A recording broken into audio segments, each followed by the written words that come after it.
Finally, Kawasaki has introduced a respectable trail bike, and it's not a Versys 500, it's a new model, the KLE 500. Will it come to Brazil, and what about the price? Hold on, I'll tell you everything. I'm Amanda Pagliari. This is the Motoplay channel, and in this video, you'll find out everything about Kawasaki's new true adventure bike. KLE's return is more than just marketing.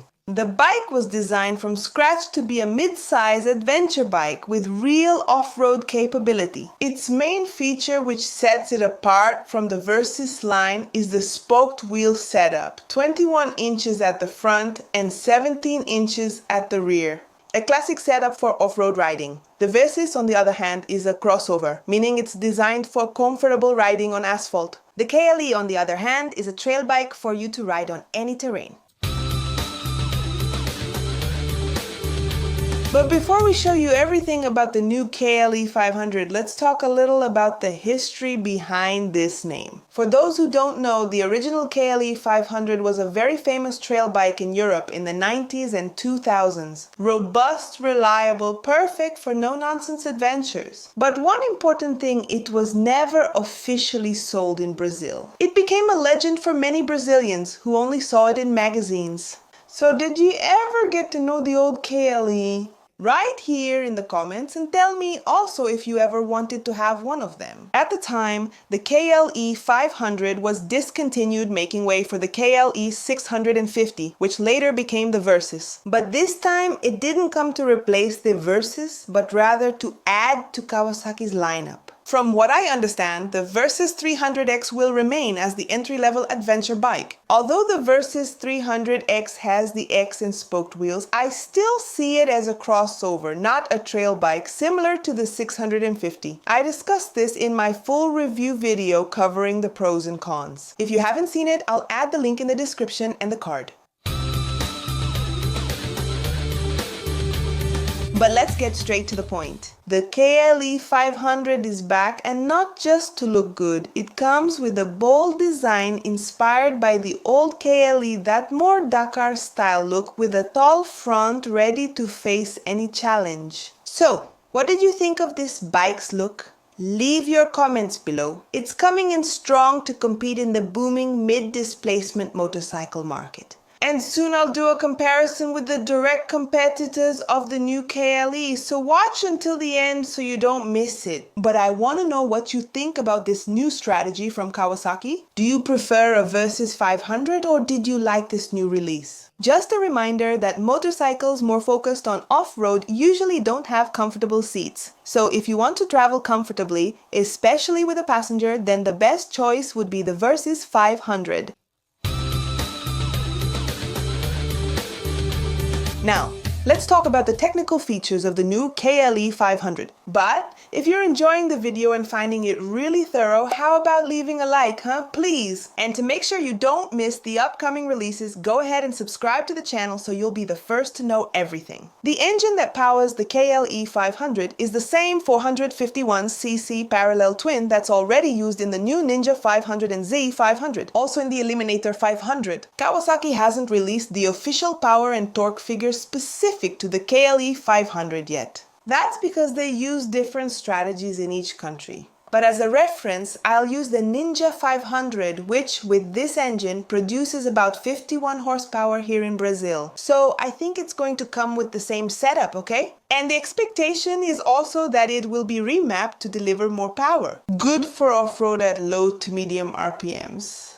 And it comes with an assisted and slipper clutch, which makes the lever lighter and prevents the rear wheel from locking up when you downshift abruptly. And speaking of gears, there are a total of 6 speeds, that is, 6 gears. And in terms of chassis, a new steel trellis frame designed to handle the rough stuff. It features spoked wheels and dual-purpose tires with a 21-inch front and 18-inch rear rim. And on the front suspension of the new KLE, we have an inverted fork with a diameter of 43 mm and 210 mm of travel. On the rear suspension, a monoshock system with 200 mm of travel. As for the brakes, we have discs on both wheels and the ABS can be turned off on the rear wheel. For those who want to have fun off-road, that's a really good thing. So, what did you think of the KLE 500 specs? Write it down below. Another point. As you can see in the photo, it has a gap, a space between the bike and the ground. That's a bit low. For riding over rocks on a trail bike, you need to have good clearance to be able to go over rocks, holes, everything very easily. Even water, right? So tell me, would that be a problem?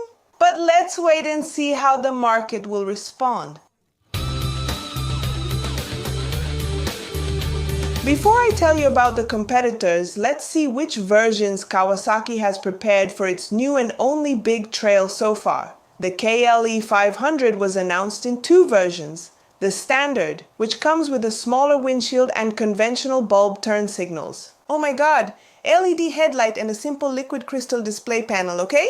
And no connectivity. The special edition version adds a color thin film transistor panel with connectivity. It even comes with very minimalist LED turn signals, hand guards, aluminum skid plate. Also, a taller windshield. So which one do you prefer? Obviously the special, right? I don't think you even need to answer that. But do you think it's worth paying a little more for the special? It will depend on the price. The dashboard, the screen, sure, but the turn signals. Oh my god, Miss Kawasaki, those big turn signals are just too ugly. They ruin the look of the KLE. My god, how much does a little LED turn signal cost? Oh my god, seriously. I think the dashboard is okay. I can even understand that it's a bit more expensive. But the turn signals, Miss Kawasaki, you really missed the mark there. Do you think it will come to Brazil? For now, the new Kawasaki KLE 500 has only been confirmed for Europe and the United States, with sales starting in 2026. And we still don't have any official information about the launch in Brazil, but let's hope, right? But wait, the video isn't finished. Let's compare the KLE 500 to its main competitors. Alright? And guys, like the mid-size adventure market is full of really interesting options, okay? In my opinion, yes, the KLE should be sold in Brazil. I think it'll probably be introduced around the middle of next year, right? In 2026 at the Interlagos Festival, possibly arriving late, 2026 or 2027. That's my opinion. What do you think? Will the Versys 300 be discontinued? I believe Kawasaki will keep it precisely to have a small entry-level bike, so I think it will stay there between the Versys 300, which is cheaper, and the Versys 650, and the Versys currently costs 55,590 reais. And I think the KLE should come in a little less than the Versys, maybe between 49 and 53,000 reais. That's my opinion. And what do you think? What price do you think the KLE should come in at? Write it in the comments. Now, let's move on to the competitors. This mid-sized trail bike market is booming. Several brands are entering the market worldwide and also in Brazil. I'm going to mention what I think are the direct competitors of the KLE. You can also leave your opinion here in the comments. We have the Motomori All-Terrain. It's all-terrain, right? 450, already confirmed in Brazil, which also bets on off-road with a 21-inch wheel. In the front, Kayaba suspension. It's much lighter, but the engine has numbers closer to the CF Moto Ibex 450. And speaking of it, the Ibex 450 from CF Moto is already confirmed in Brazil. I made a video about it and left the link in the description and card. Check it out later, okay?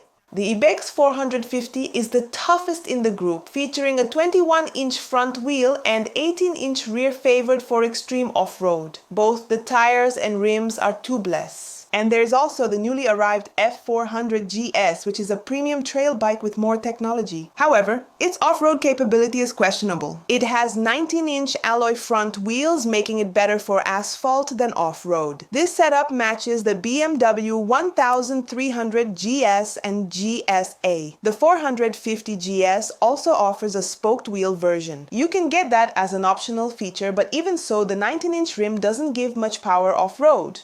However, it's possible to handle some off-roading, but we can't really call it a true trail bike. I've already made a detailed video about the new BMW F450 GSC, so click on the link or the card after this video. So which one of these would you choose and why? We could also include the Himalaya 450 and the NX500, but I don't think they fit the proposal. But out of the ones I mentioned, I think the KLE 500 comes to compete on equal footing with its rivals, betting on a combination of off-road capability, looks, and also technology. But we still need to know the price. I think that's what's gonna make all the difference in our market. Here on the side, I left all the launches from the Milan show Esposizione Internazionale Ciclo Motociclo e Accessori 2025, and down here I left the launch of a low displacement trail bike, which should arrive in Brazil to compete with the Honda Sahara. If you enjoyed the video, please like and share it with friends or on social media. It really helps me. Subscribe to the channel so you don't miss any videos and become a member to get several benefits.